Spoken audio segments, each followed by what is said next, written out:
The black water slammed against a tiny rubber raft as three men paddled with all their strength. Cold wind stung their faces. A bright searchlight swept across the waves, hunting. "Keep low," Frank Morris whispered. Beside him, John and Clarence Anglin dipped wooden paddles into the dark bay, pulling fast, hearts pounding. Behind them, the rock of Alcatraz rose like a shark's tooth in the night. A distant siren started to cry. If that light found them, they were done. If a wave flipped them, the freezing water would steal their breath in seconds. The raft shuddered. Something hissed. Was the raft leaking? Frank pressed his hand to a seam. The rubber felt soft, thin. Another wave slapped them. The siren wailed louder. A spotlight grazed the water, closer, closer, until it skimmed just past the raft and went on. Frank dared one short look back at the prison he had just escaped.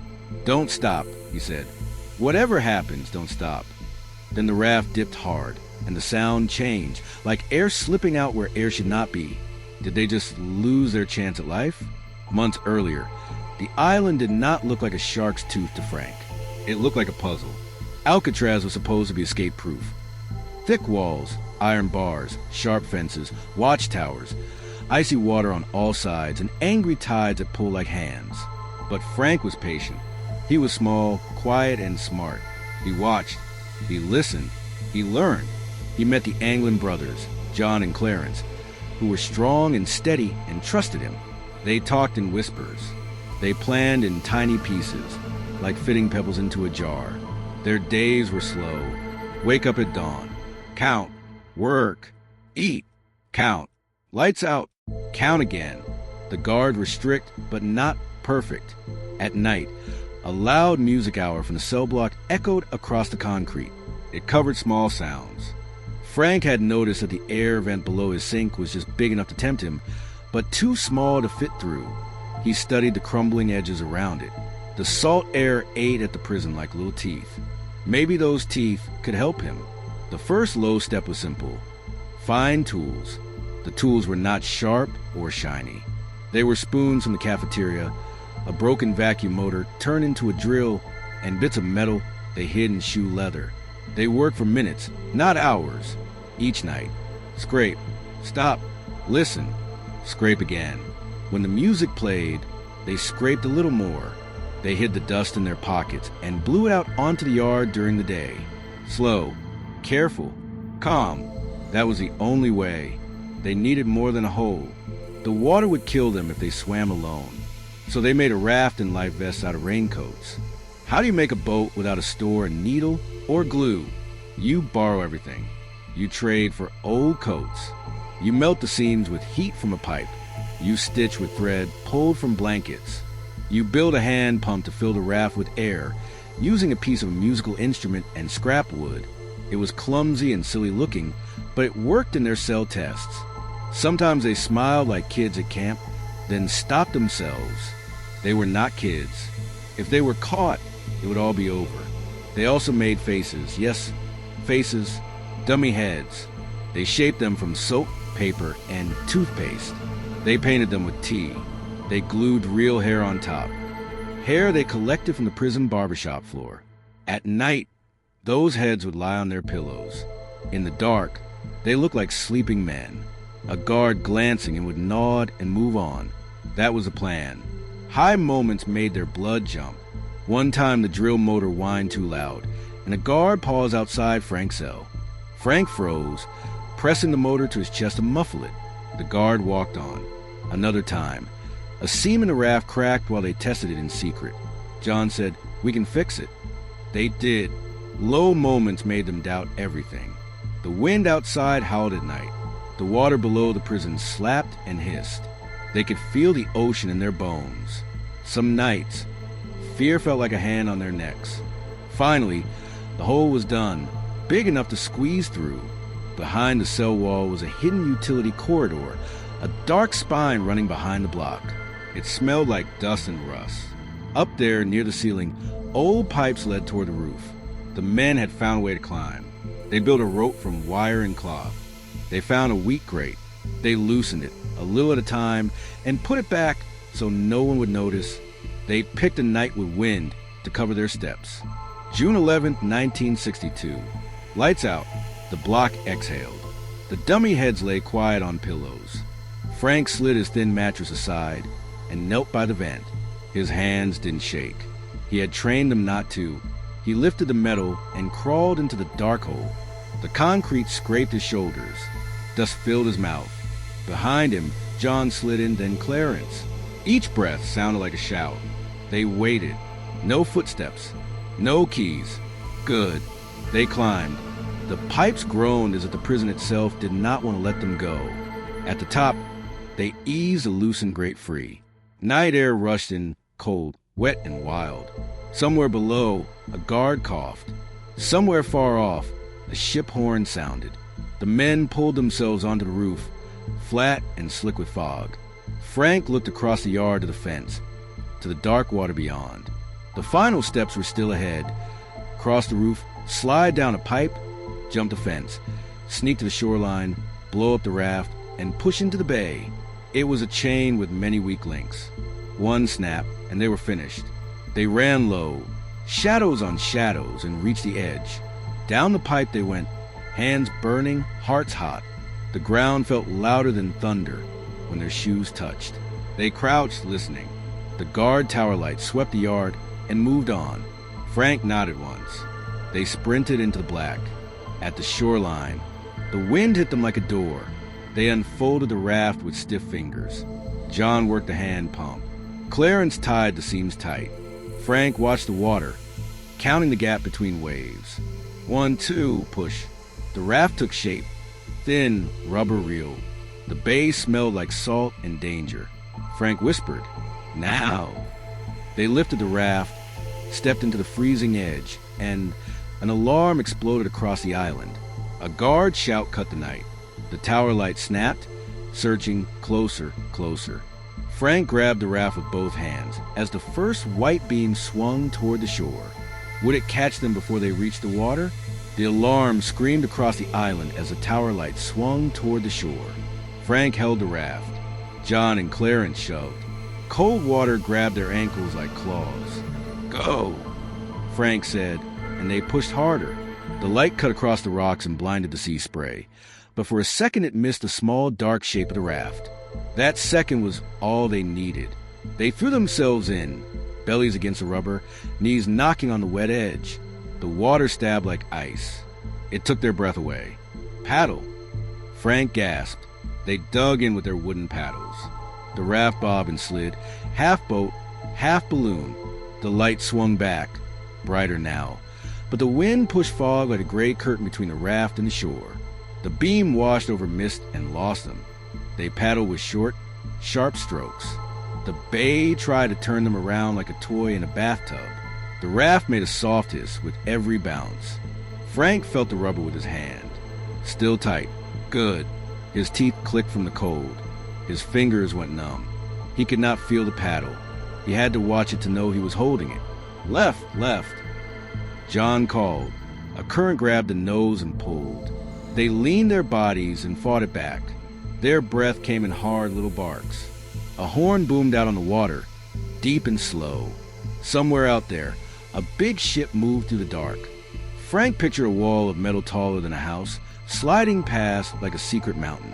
They could not be in its path. He listened between waves. The horn sounded again, off to their right, not close. He relaxed 1 inch and made himself keep paddling. The cold found every part of them. It crept into their shoulders, their backs, their toes. Frank told himself a story, inside his head, to stay steady. 1 more minute, he thought. Then 1 more. He could see the faint smear of San Francisco across the black water, a quiet line of lights like tiny candles. The city looked calm and warm, a different world. Between the slap of waves, memories came like photos. He saw Alan West, the fourth man, his face tight with worry. Alan had worked with them for months. He had made a hole too, gathered raincoats too, dreamed of the same night. But on the night, Alan's vent would not come free. The edges were still too tight. He scraped and pulled and pushed until his hands bled, whispering, come on, but the concrete would not let him go. He had begged them to wait. They could not. The alarm for morning count would come in hours. Their dummies were in the beds. The plan was now or never. Frank had crouched in the dark corridor and pressed his forehead to the cold pipe for one long second, then whispered, "I'm sorry." They left Alan behind, with the music that covered their scraping now doing nothing to cover the sound of his small, broken breath. The raft rose and fell. John's paddle hit something hard and bounced. "What was that?" he said. A log drifted past, slick and dark. The tide carried trash and branches and small whitecaps that smacked the rubber. Clarence hunched low, guarding the middle seam with his arm. He checked the knots at the corners where the raincoats were joined. Good so far. They had practiced holding their bodies still when they were kids. The Anglin brothers had done hard work pulling fruit in Michigan in the summers. People said they swam in cold water there, laughing like the chill was a game. Maybe that helped them now. They kept their heads low and their minds small. Only the next breath, only the next pull. Frank counted strokes. 10, switch, 10, switch. He thought of the dummy head on his pillow, its silly tea paint and stolen hair. Lying there in the dark while a guard walked by and nodded, he thought of the spoon he had turned into a tiny shovel. He thought of the first little pebble he had pried from the wall. How small the start had been. How big the night was now. A wave slapped aside and spilled over Frank's knees. He swallowed a mouthful of the bay. It tasted like rust and salt. He coughed and kept going. The raft made a new sound, very soft, like a sigh. Frank pressed his palm to the seam again. Still firm. Maybe the sound was only the wind. Time felt rubbery, the way the raft felt rubbery. Minutes stretched and snapped back. Frank imagined the count at the prison. A guard would flick a flashlight into each cell, see a quiet head on a pillow, and move on. Another guard would do the same. The dummies bought them hours, not days. By morning, someone would notice the heads did not breathe. The alarm would scream again, louder and longer. The whole bay would wake up to the hunt. They had to be farther than a flashlight by then. They had to be a question mark. The water changed under them. It felt like the floor of the bay tilted. The raft started to spin left. Ebb tide, Frank said through chattering teeth. The outgoing tide pulled hard toward the ocean, toward the Golden Gate. If they went too far left, the bridge would be a black line above them, and the Pacific would be a giant mouth waiting to swallow. Angle right, aim for the lights.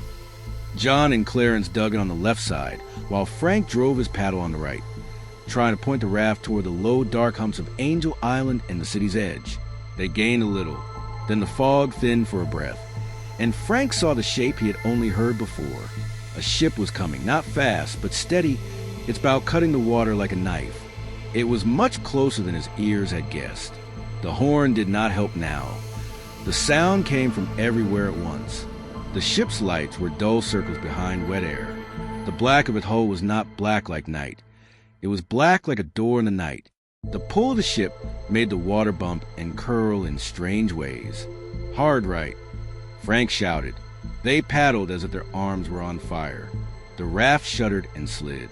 The ship kept coming, the wall of its side rising higher as the raft dropped into the dip of the ship's wake.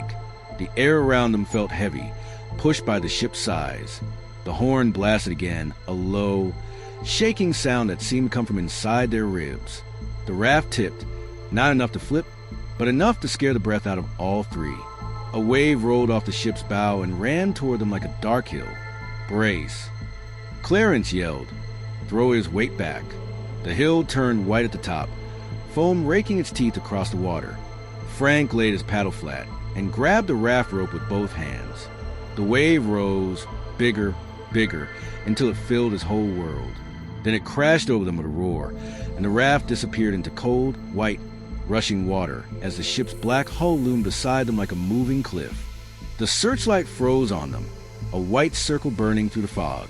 Frank's stomach dropped. The raft, sagging at the seams, rocked under their weight.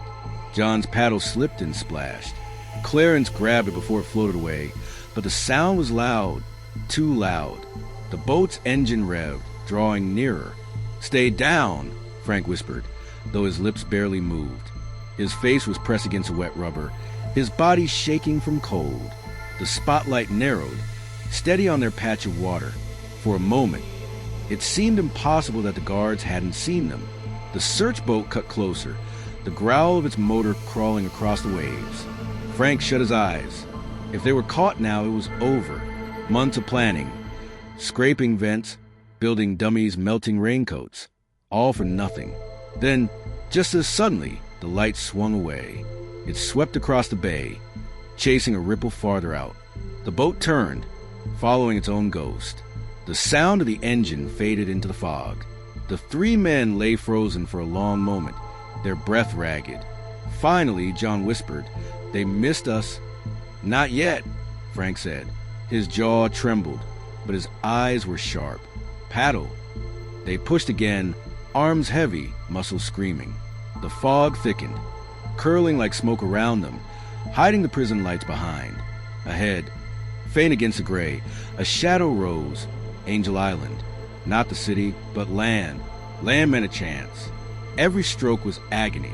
Their fingers were stiff, their bodies numb. The raft sagged lower, water seeping between seams. Frank worked the pump once more. Each push weaker than the last, but the rubber swelled just enough to hold. Almost there, he told himself, though he wasn't sure if he believed it. The tide shoved them sideways. Waves slammed the raft against rocks jutting from the bay. Clarence's hands tore as he grabbed stone to steady them. Together, the three men dragged the raft forward until it scraped against a low, jagged shore. They stumbled out, collapsing on the cold ground. Their knees buckled, their teeth rattled. But beneath them was earth, not water. They had escaped Alcatraz. For a moment, they just lay there, gulping air. The city lights twinkled faintly beyond the fog, a world away. San Francisco was so close, yet still across a stretch of black water, too wide to cross with no strength left. By morning, the raft was gone. Only pieces of wood and rubber were later found drifting in the bay. Guards scoured the island and the shorelines, but no bodies surfaced. No footprints were discovered. Frank Morris and the Anglin brothers had vanished. Some swore they drowned, swallowed by the cold currents. Others believed they made it, slipping into the city or beyond, living quiet lives under new names. Letters later surfaced, claiming survival. Sightings were reported in Florida, in Brazil, even in farms across America. None were proven.